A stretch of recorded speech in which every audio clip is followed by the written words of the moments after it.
probably in excess of 60 years. Yes, I have. Yeah, so um, June is a retired commercial insurance underwriter who lives in Burlington, Ontario. So I said she was a seasoned sighter who's been coming for 60 years. She has an amazing testimony that points all the way to her Lord and Savior Jesus Christ.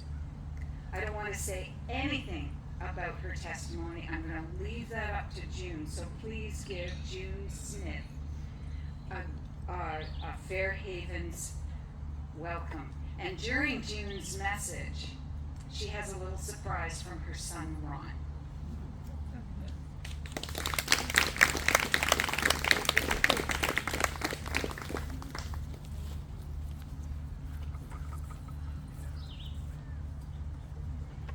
Thank you so much, Lori.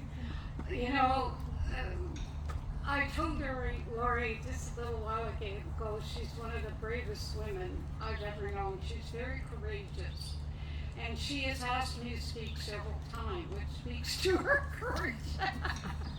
Because, so I'm so thankful because she has supported me all through the book. And it was a long journey. So thanks. And I'm thankful for some of you and new people. I'm so thankful that there's some new faces here that don't know my story. A lot of you do. And but I'm going to mix it up just a touch today. You've heard my presentation a few times, but I prayed about it a lot because the fruit of the Spirit that we're celebrating this week is love. And so I thought I'm going to pull some parts out of outside the gate that really share with you the love of God in my life, which has actually been a theme throughout my entire life. And it seems like a sad story, right? I was raised as an orphan in Canada, and I suffered in that time and separated from my family. But all throughout my life were the gold strands amongst the tar fabric of my life. So I want to talk a little more today about the gold strands. And I'm also so thankful for Ron because he's here and he's going to sing, and it's kind of outside. He doesn't normally do it, but as an honor to his mom, he came, and also his friend from China, all the way from China, Zhang Fu, who is a new Christian and also has shared my book outside the gate in China. So some people read it there. So I'm going to start out with a couple of small poems, and then I'm going to give you some excerpts from the book itself. And there's probably three heroes in this time of sharing. This is not a misery story.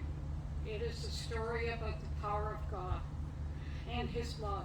It is a voice raised for the children ahead in the memory of the children who did not survive, and in the hope for all wounded children still alive, and that's all of us who are wounded, right? May they dance in freedom without shame, without pain. They are the children of the dance. He woke her up this morning as she was sleeping there. He saw a damaged child that no one could repair. Without his loving touch, she would not enjoy the sun or hear the singing of the birds. Too much had gone wrong. He opened her ears so she could hear the singing of the dove. He filled her heart with music. He filled her heart with love. He took her in his arms as she was sleeping there. He knew her wounded heart no human could repair, until she heard his voice one day as she was walking on the way. Sometimes every choice is the wrong choice. Should two small children be pulled out of danger when to do so would place them in further danger? In a dark, cold basement apartment in Toronto, my brother and I slept and tried to keep warm. It was in the early morning hours and the sun had not risen. Freddie was 6 and I was 4 years old. And as so often happened, we were alone as we cuddled together, trying to keep ourselves warm in the darkness of the cold room. The small basement window was partially covered with built-up snow and ice. It had become frozen open, allowing freezing air to blow into the room where we slept. Something woke us up, and Freddie got out of bed and turned on the light in the kitchen. I followed closely behind him like a shadow. I was always his shadow. The soft light of early morning was beginning to cast shadows in the room. Freddie opened the fridge, and we peered in hungrily, looking for food. The fridge was empty, other than 2 lonely bottles of beer. Freddie managed to open one, and we tried it out in our desperation and spit it out. The big cat that shared the basement with us did not come into our space, as it was too cold for her. Freddie and I loved the cat, but it did not love us, as we stole her food. That morning, the cold overcome our hunger, and once again, as we had several times before, we crept out of our apartment and into the furnace room. Shivering in the cold, we opened the door to the old coal furnace and threw paper on the fire. Soon the basement filled with smoke, and the landlord came thundering down the stairs and pulled us outside. Fire trucks and flashing lights surrounded the house. The memories of my life began there, as the years before disappeared from my mind. I still know that one person played with me. One person held me when we cuddled together in the night. One person heard my cries. My brother, Freddie, was that person. That morning, child welfare workers appeared and took us away, and soon we were pulled apart. That began the separation from my brother. We did not hug each other goodbye, as we did not know we would be separated that morning. Although we were separated, I did not forget him. And today, when I think of Freddie, my heart is sad. I have a shadowy picture of him, a little boy who comforted me in the night. I visualize him walking away and slowly disappearing from me, waving back at me. It is how I imagine our goodbye, as I knew he would never have left me willingly, just as I hated to leave him.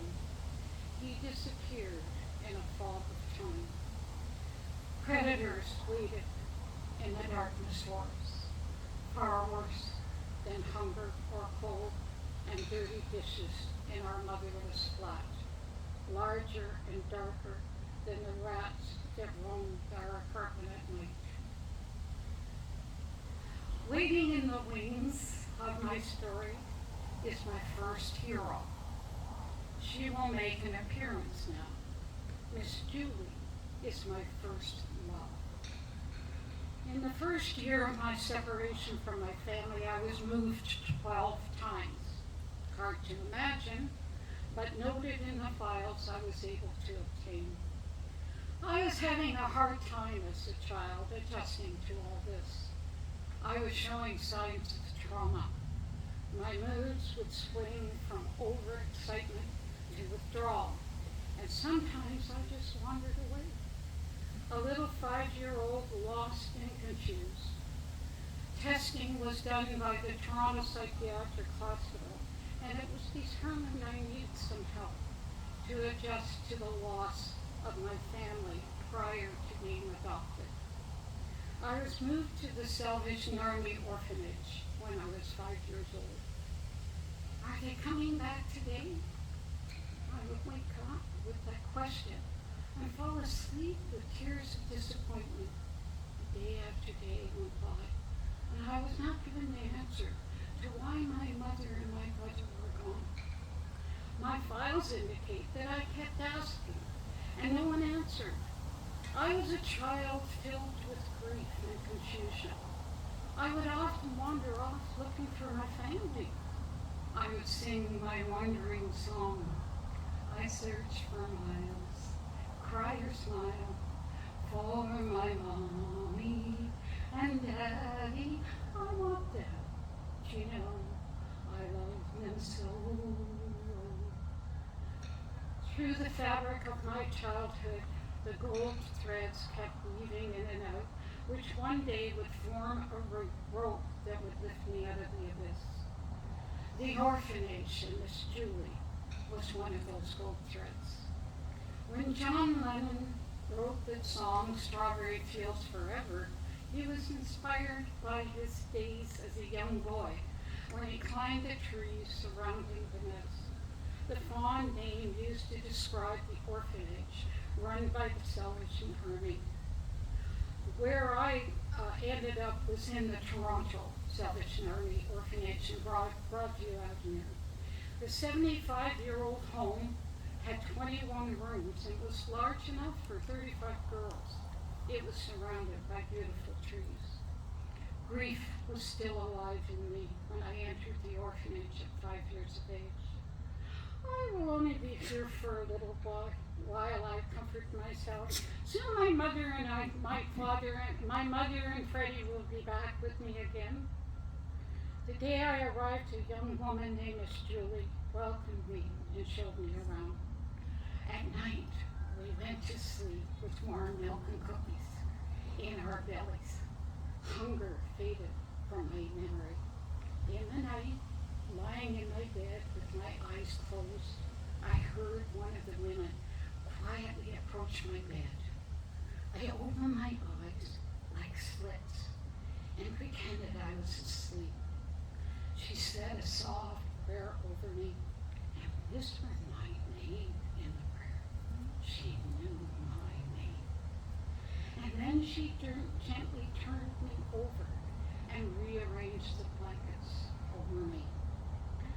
The nights now, for me, became full of angels rather than the demons I had been fighting.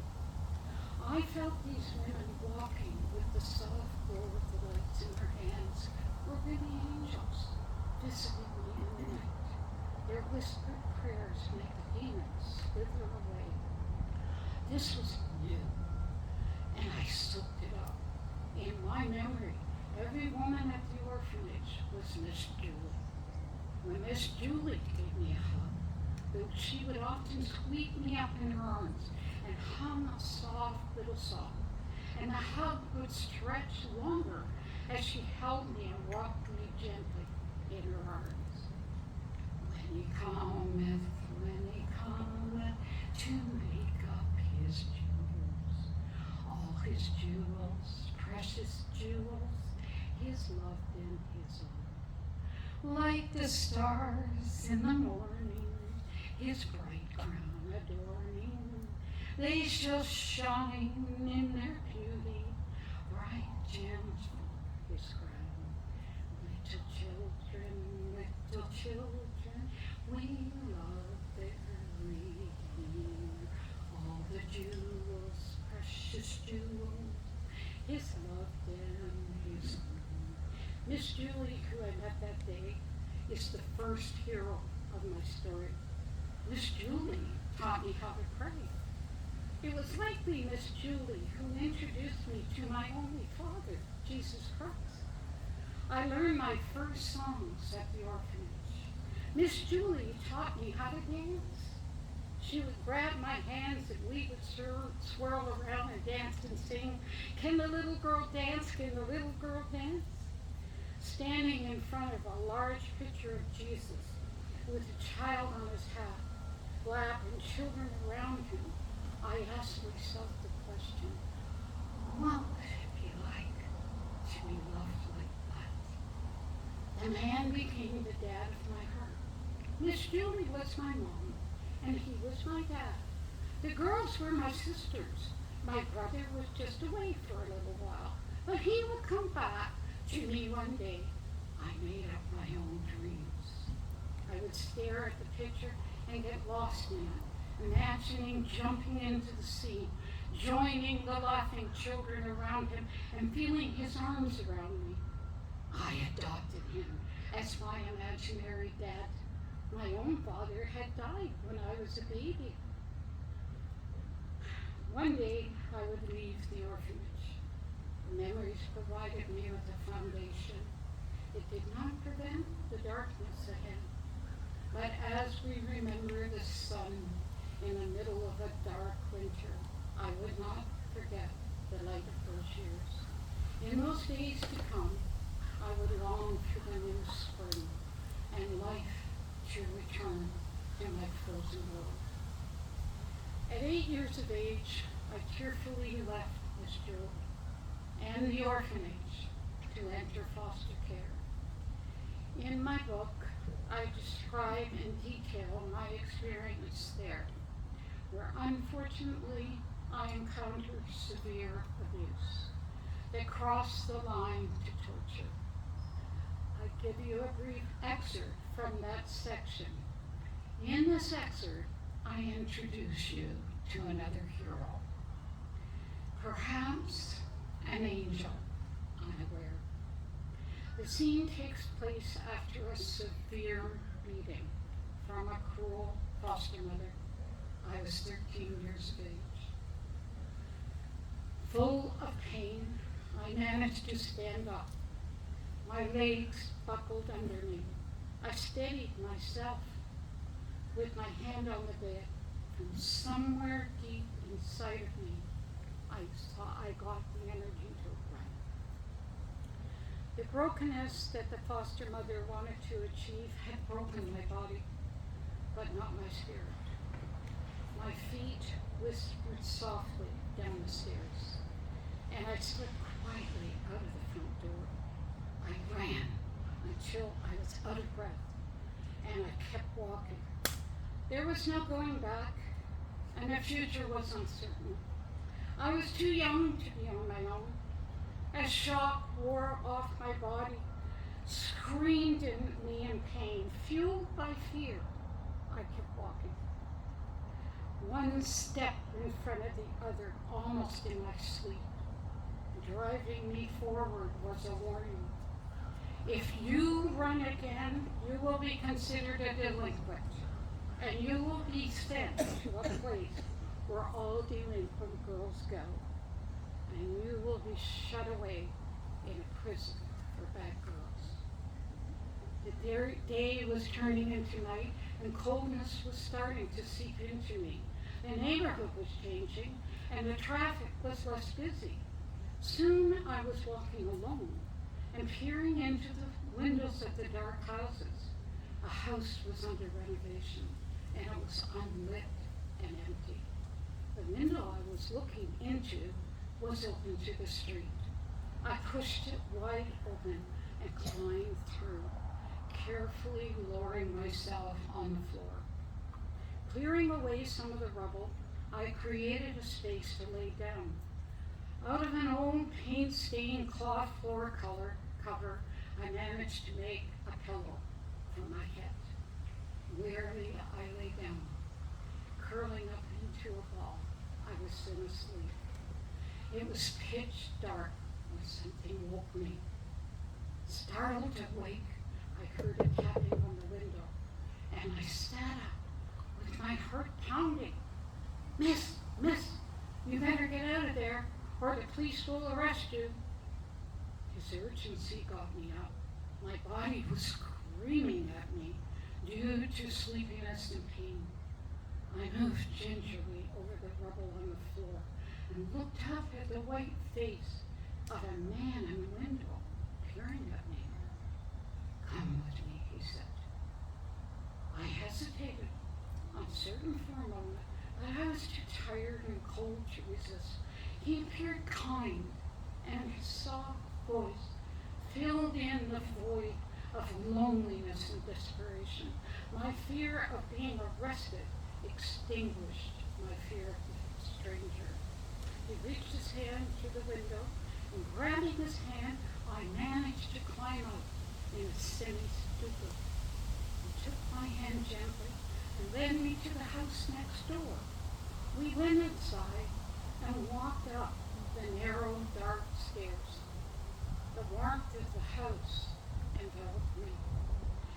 Emotionally devastated by the cold and hunger, I followed him into a room at the top of the stairs. A grand piano assumed the bulk of the small room. Against the wall was a sofa and a lamp. We had made up the climb of the stairs in silence, and other than his warning, we had not spoken further. He remained a shadow as the room was dark. He led me over to the sofa and indicated me to lie down. Mutely I did, too tired, too sleepy, too cold to ask anything. Kindness was all I sensed from him. On the sofa I lay down and put my head on the pillow. He covered me with a blanket. I was simply a tired and physically broken child. The devil could have led me to that sofa, and I would have done what he said. There was no resistance left in me. He bent down and whispered something in my ear, but did not touch me. Sleep now, my child. Then he left me and sat down at the piano and started to play. The room was filled with music, beautiful music, which my untrained ear I knew was exceptional. The man's hands danced across the piano, and the heavenly sound carried me into another world. The music became a part of my body, swirling around my wounds and my brains with healing power. Along with the music, the room was filled with a peace of a sort I had not known since the days of the orphanage. I forgot my hunger. I forgot everything in that moment. My body was filled with warmth. I could see shadows in the room and the darker shadow of the man at the piano, and my eyelids closed on the vision. I fell asleep. When I woke up and the early sunlight filled the room, I looked around. The piano was empty and silent. I was dazed and confused. The previous night felt like a dream. He was gone. I was not sure what to do. He had felt safe in the night, but in the chilly morning light, I was uncertain. He seemed so nice. I was too afraid to stay there. Suppose he would hurt me. I heard that men hurt little girls.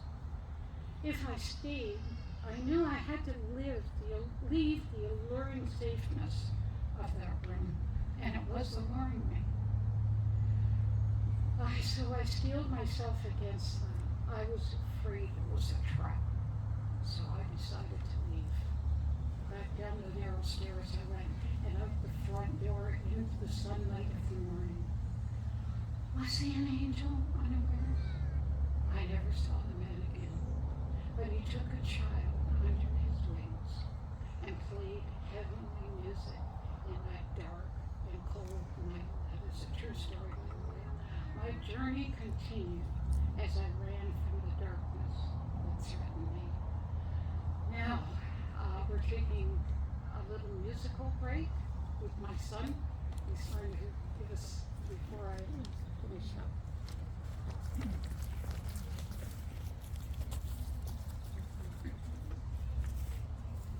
Hello, everyone. I think we all need heroes, right? And my mom's my hero. So it's a real honor to be able to sing. I mean, I haven't sang for 30 years. I used to have a singing ministry, and I quit. I guess I didn't like the whole entertainment aspect of it. Do you know what I mean by that? Yes. So when my mom asked me to sing, I said no. And I called her back. I said, okay. So this is the first time I've sang in 30 years. And my mom said, I want the emphasis to be on the words. How many people know Keith Green? Oh Lord, you're beautiful. So I listened to some soundtracks, and I really felt I was supposed to sing this a cappella with no sound at all, other than my voice. And I want you to concentrate on the words. It's a beautiful song, Oh Lord, you're beautiful. And it really typifies, I think, my mom's life and how she loves the Lord. You're even welcome to sing along with me too if you want. You can be my soundtrack. Oh Lord, you're beautiful. Your face is all I seek. For when your eyes are on this child, your grace abounds to me. Oh Lord, you're beautiful, and your face is all I see. For when your eyes are on this child, your grace abounds to me. I wanna take your word and shine it all around, but first help me just to live it, Lord. And when I'm doing well, help me to never seek a crown, for my reward is bringing glory to you.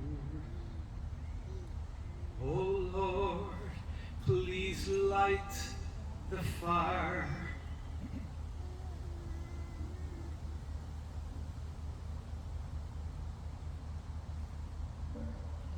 That once burned bright and clear, replace the lamp of my first love that burns in holy fear. I wanna take your word and shine it all around, but first help me just to live it, Lord.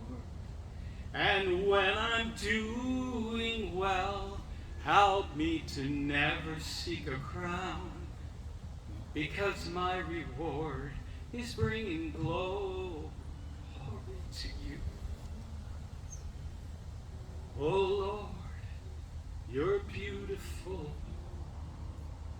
and your face is all I seek.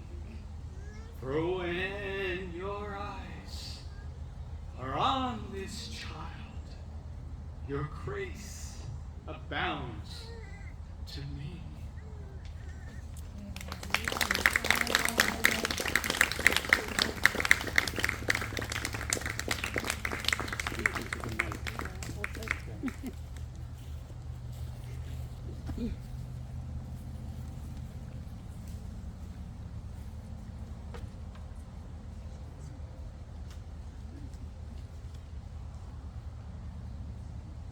Okay.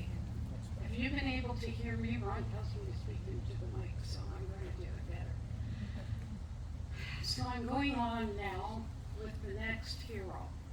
Okay? There's 3 of them in this spectrum.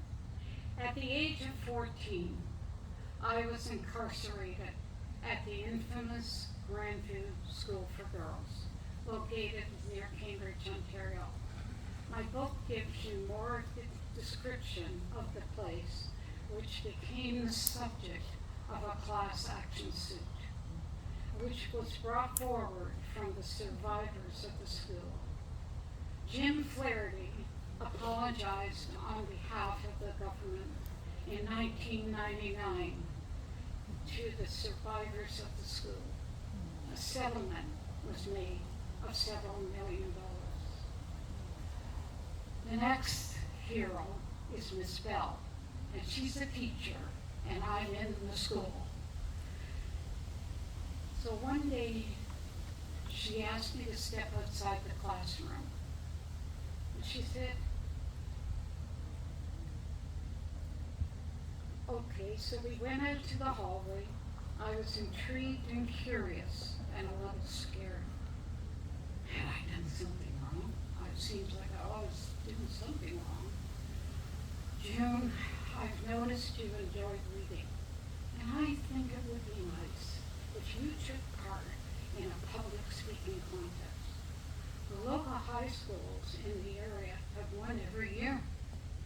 This year, I'd like you to enter the contest. This year, would you represent the school? Represent the school? And I didn't even think of ourselves that way. We were the bad kids, and the place sure didn't feel like a school. It felt more like a prison. How in the world could I do such a thing? Compete against normal schools where the good girls lived? The more I thought about it, the more I loved it. This was highly unusual. The whole idea excited me. I grinned at her, and I said, wow. We stood grinning at each other. I could tell she was excited too. Where in the world did she get such an idea? And the wonderful thing about it is she thought I had a chance.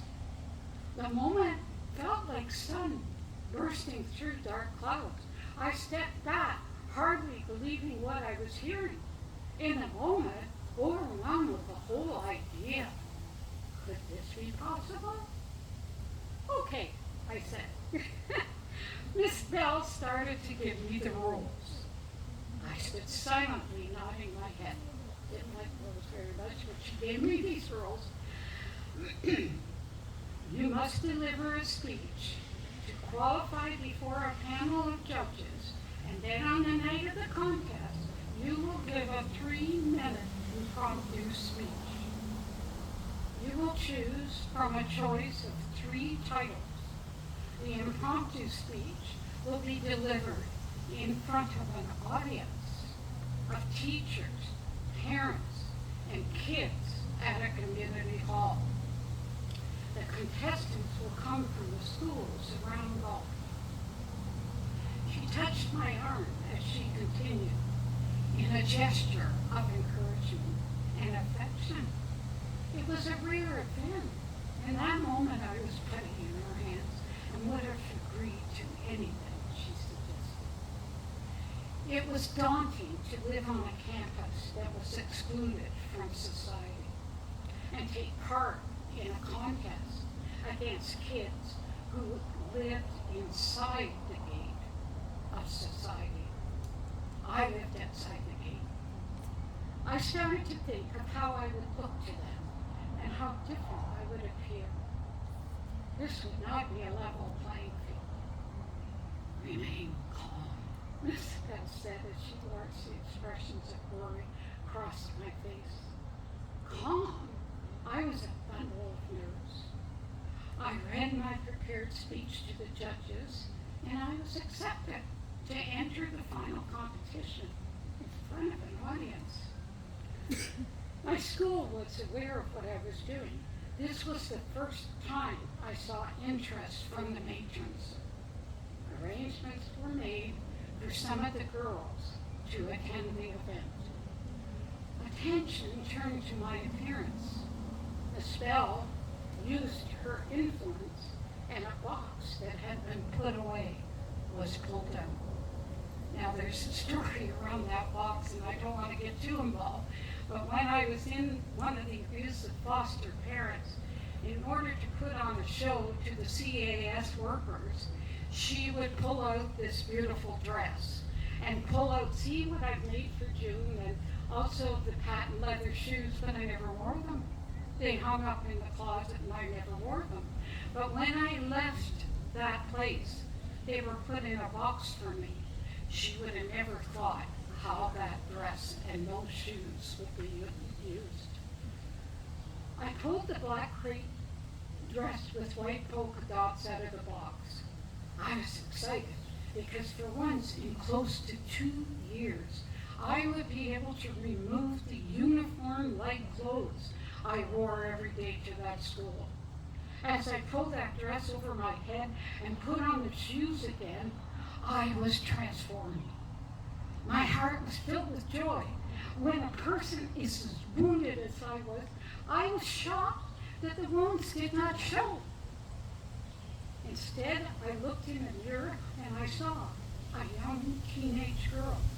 She was a transformed stranger. I knew if I met this girl on the street, I would not see the ones she carried. I was glad about that, as I considered those ones to be ugly. Inside of me, I could feel my confidence returning. The dress fitted me perfect. In a classical style with white collars and cuffs. It was as if the dress was made for the speech, and actually it was, but I didn't know that. What pleasure I felt when I pulled it over my head. The dancing girl would not disappear, and I swirled around, remembering Miss Julie, who used to dance with me when I was just 6 years old. She would be happy to see me. Let the little girl dance, let the little girl dance, I sang. That little girl was still inside of me. My joy and excitement brought her alive and silly. She was just waiting to be let loose. Some of the girls at the school were training to be hairdressers, and one of them carefully prepared my hair on the morning of the speech. Another of the girls handed me a pair of nylon stockings she had squirreled away. The stockings were like silk against my skin.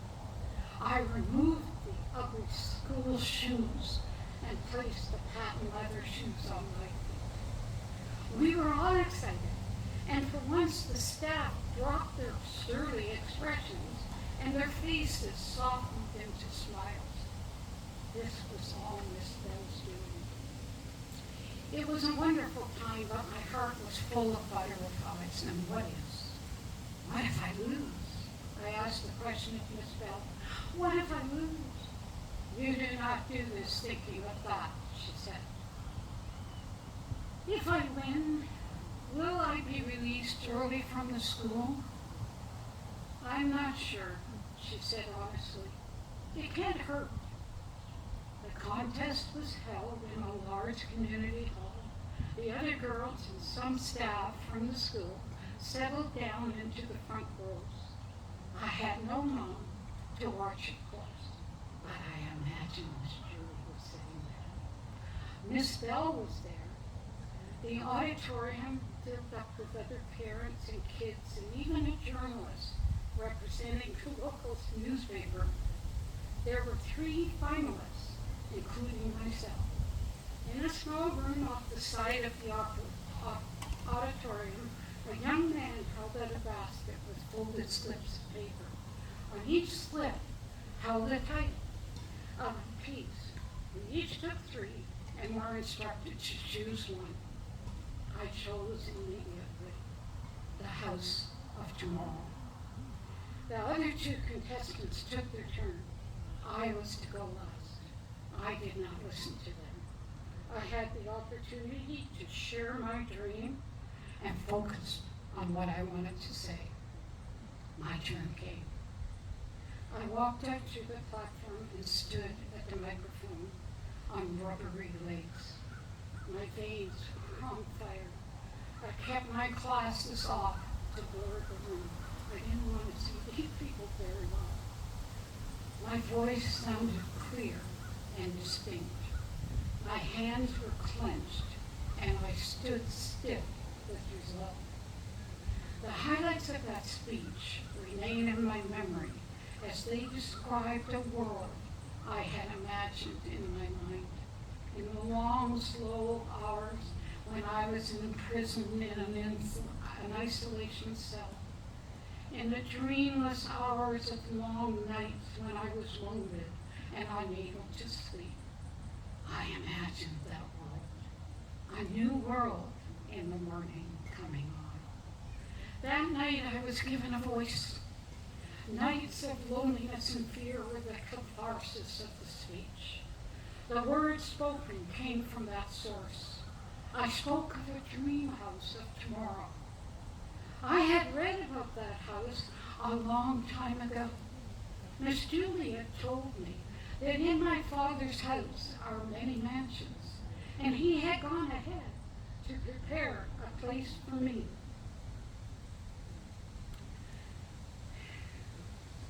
For his children one day. One of the words she shared with me, and out of the words she shared with me, I created my own dream house. I knew that the world that I lived in was not the only one. Miss Julie had taught me about another place, and it was called heaven. Out of that came my speech. Now, I had no clear idea that I was actually doing that, but that's where it came from. In my speech, I described a house that was built by God. In that house of tomorrow, a child's voice would be heard. There would be no fear. Love would live in that house. Miss Julie told me in that house, God would wipe away all our tears. I would never be alone or afraid. No one would have to say goodbye. That evening, my voice was heard as I shared my dream to the audience. My brief speech became a passionate protest. I had been finally given a chance to raise my voice, and I raised it. When my voice stopped, the room fell silent. The silence was only a brief pause, sounds that sounded forever for me, but probably a few seconds.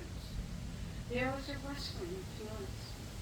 I could hear people rising to their feet, and they were applauding as they stood. Not in unison, but I could see them rising throughout the hall, and I stood silently and waited.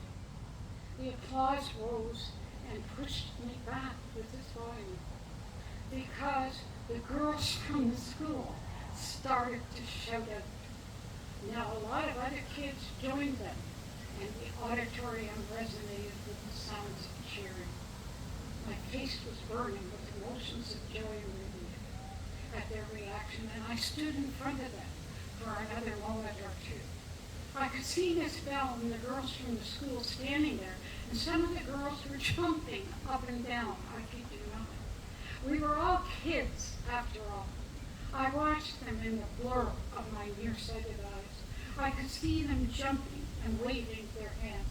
We were a proud school that evening.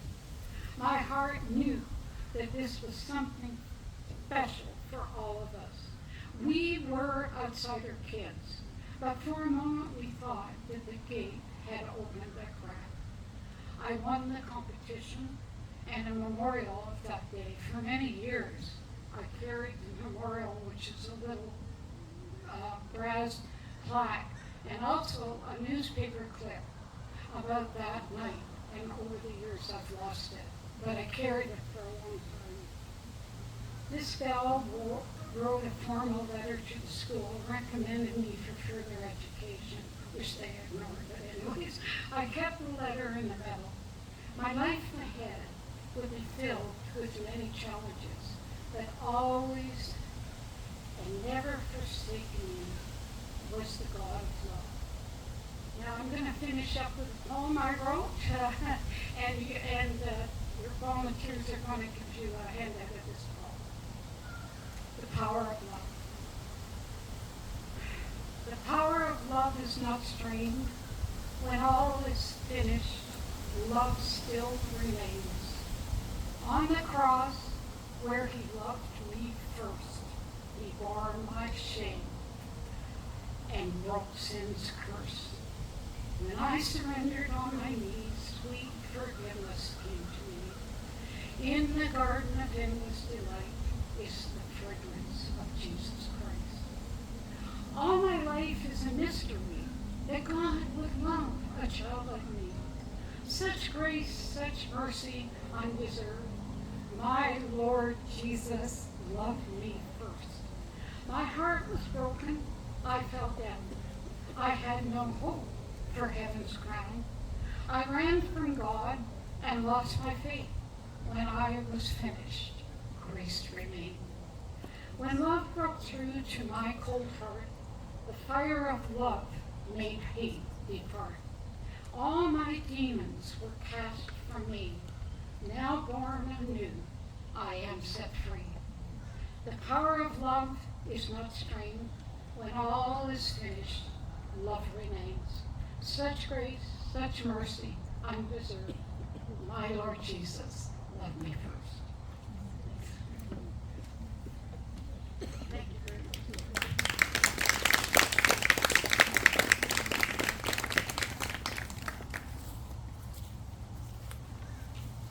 Thank you so much, June. When you get to know June and